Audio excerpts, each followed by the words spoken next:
Black Jack was tied up in an underground warehouse by his creditors because he owed $300 million.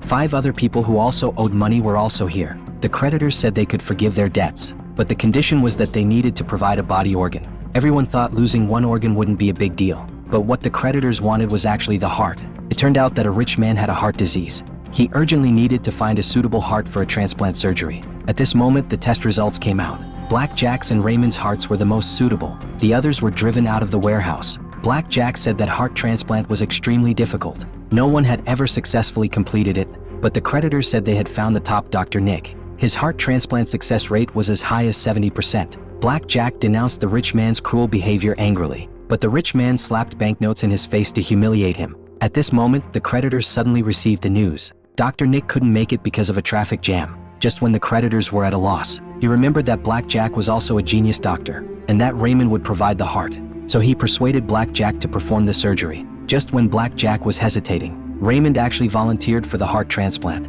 It turned out that his daughter had leukemia. Raymond couldn't afford the medical expenses, so he was willing to sell his own organ. Black Jack had no choice but to agree to his request, and immediately made preparations for the surgery. But he suddenly noticed that Raymond's hands were trembling non-stop. Raymond wasn't really not afraid of death. He just hoped that his daughter could regain her health. Black Jack began to struggle internally. He realized that he was essentially killing someone. Just when he was trapped in the inner conflict between reason and morality, the rich man beside him suddenly had a cardiac arrest. Although Black Jack immediately gave first aid, the rich man still didn't survive. If his followers found out about the rich man's death, then Black Jack would also be killed. Suddenly he had an idea. He decided to swap Raymond's face with the rich man's. This way, Black Jack not only wouldn't have to kill anyone, but also Raymond's daughter would have money to get treatment. This might be the best outcome.